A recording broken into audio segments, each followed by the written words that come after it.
All right. Well, I actually wasn't going to talk about this, but after watching the first episode of Marvel's What If yesterday, or a couple days ago now, because it's 3:50 in the morning on a Saturday, so on Thursday, I should say, is when I watched it with my son. And I've been thinking about it the last couple days. And yeah, I think I need to talk about it. So I'm just going to do this episode by episode, I guess. Episode 1 is Captain Carter, or basically, what if Peggy Carter was the first Avenger? So it's a fun little episode. It throws back to Captain America: The First Avenger, which is not one of my favorite ones, still one of the better ones I like.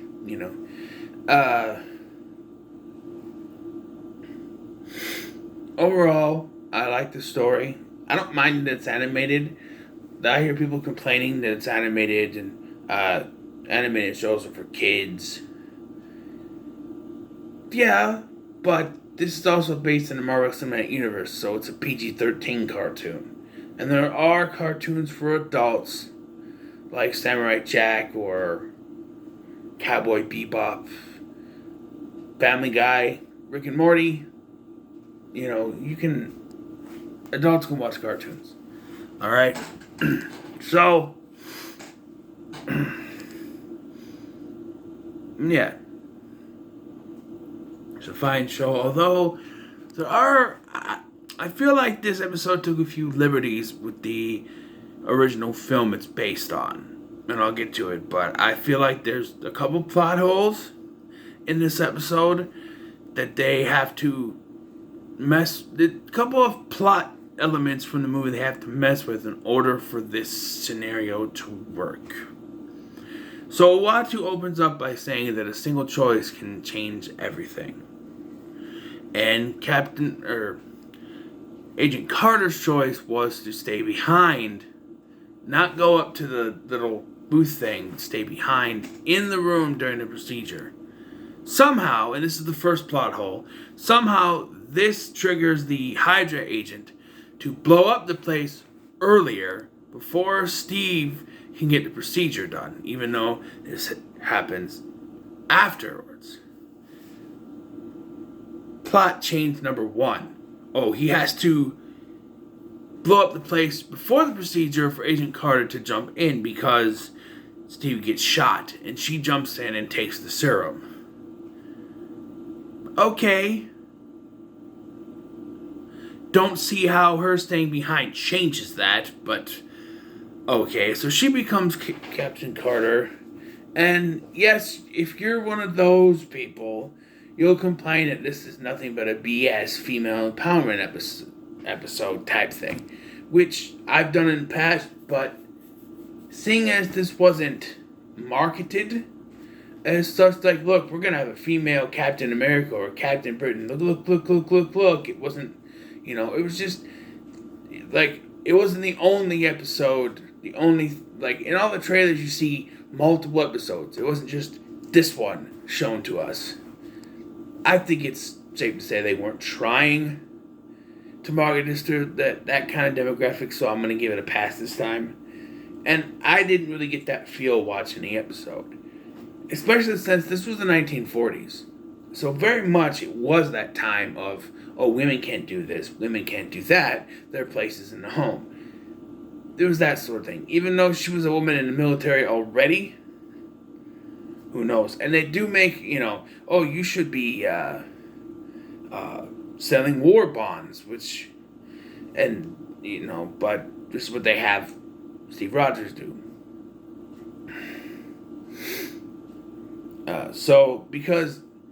And then here's another thing they have to do for the plot means, because we have to have a 1940s World War II version of Iron Man called the Hydra Stomper. Somehow Johann Schmidt, aka the Red Skull, has to find the Tesseract in the wrong order. And again, I go back to the one moment changes everything. How does Peggy staying behind change when the Red Skull gets the Tesseract? Because he gets the Tesseract at the beginning of the film. It's literally the first scene of the film is him marching in and getting a Tesseract from that guy. But somehow, because she decided to stay behind, which takes place after that event, he gets the Tesseract after the procedure. Doesn't really make any sense, but okay. They needed to change that so that they have a power source for the Hydra Stomper, which Steve Rogers is going to pilot. And yes, she saves Bucky and Dum Dugan and the others, even though I don't know. I don't pay attention in the background, but there's Bucky. Bucky doesn't die in this version. You know, they do the thing where the Hydra Stomper actually falls off the train, and you think, oh, is Steve gonna be the Winter Soldier? Because that would be cool to do a follow-up to this. But, no, he just gets captured by Hydra, and he's just, like, hanging up, you know, being captured as they're gonna use the, Tesseract to open the portal. And I do like this better than, oh, he was just frozen in ice. Because to me, the frozen in ice thing, while from the comics, it's less believable than, say, a portal to another dimension. Especially if you're using, like, you're gonna use the Tesseract thing for Red Skull in the future like you did. Why not do that for, you know, it kind of throws back to Spider-Man the Animated Series version of it, where there was a machine that sent both Red Skull and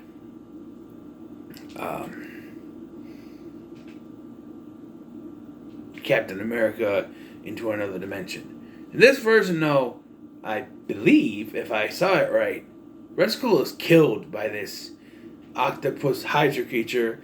Now, it's not a Hydra, because a Hydra is not an octopus. A Hydra, if you've seen Hercules, is a multi-headed creature, not an octopus.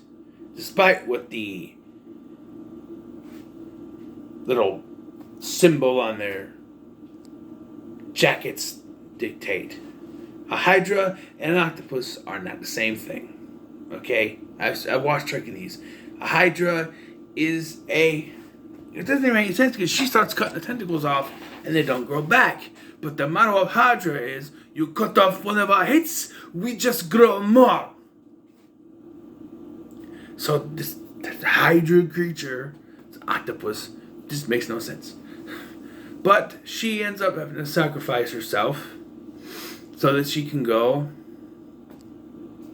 so she can defeat this octopus and send it back to the other dimension. Portal closes, and then we get she wakes up in the future, and she's the first Avenger now, and you know,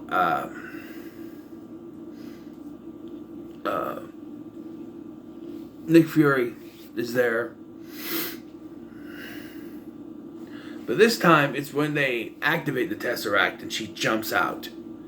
Which kind of makes more sense being frozen in ice, I'm just saying. So, overall, not a bad first episode, but I feel like there are leaps in the storytelling that they took. Like, they had to take elements from the original plot and change them to make it work. Like, they had to have the Hydra agent blow up the place earlier than expected, and they had to have Red Skull find the Tesseract after the procedure, neither of which makes sense for just her staying behind in the room. I'm sorry, I can't believe that leap in logic where, her staying behind in the room changes all that. I can see maybe it affecting Hydra agent, like him having a panic mode and hitting it sooner because there's more people, because they lock eyes. So maybe her seeing him and him seeing her makes him do it sooner because he panics. But there's no way that her staying behind would affect something that would have already happened. So that's a little bit of a problem. But overall, it's fine. And I've seen people in Facebook groups saying, oh, this could lead to a larger connected thing. No. I don't want this to tie into anything else in the Marvel Cinematic Universe. It's already disconnected by being animated. I've heard some people say, oh, this is because of Loki. This is because of Loki. Loki, what happened at the end of season 1 of Loki, which I won't get into, I'm going to do my own review on it, caused this. No. If you watch the show, Uatu is narrating events that could happen if certain choices were made. If, not because. So essentially, it's what if. These events are not actually happening within the Marvel multiverse, it's a what if. He's just showing you what events could happen. These things are not variants. They will not, or should not, I should say. I'm not going to say definitively will not, but they should not tie in to anything in the live action universe. I'm already confused by the Loki variants, which is weird because I watched the Flash and the Arrowverse and the DC stuff, and they have doppelgangers, which somehow doesn't confuse me, but variants make me scratch my head for some reason. And I don't want them to end up using, I'll probably say this again in my Loki review, I don't want them to use variants as an excuse to bring characters back with different actors. Like say, oh, this is Iron Man variant. We got Iron Man back. This is a Captain America variant, even though we just established Sam as one. And, some people say that Thor's going to die. Thor's dead. Oh, we already have, And I swear to God, I just thought of this. Don't make Jane a variant Thor, alright? Don't do that. Because that's fucking stupid. Alright? Make her the actual original Jane, not a variant Thor, alright? Don't use that as an excuse to change your characters. Alright? Saying, oh, we killed off Iron Man, but we got a variant. There's your new Iron Man. No, don't do that, because that weakens.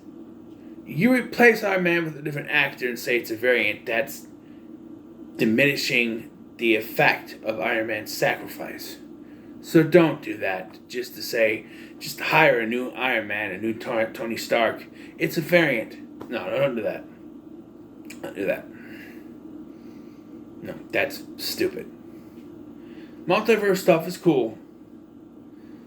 But don't do it just to recast characters and say, hey, there you go, we got new character, but it's a variant, it's not the real one. But, no, don't do it.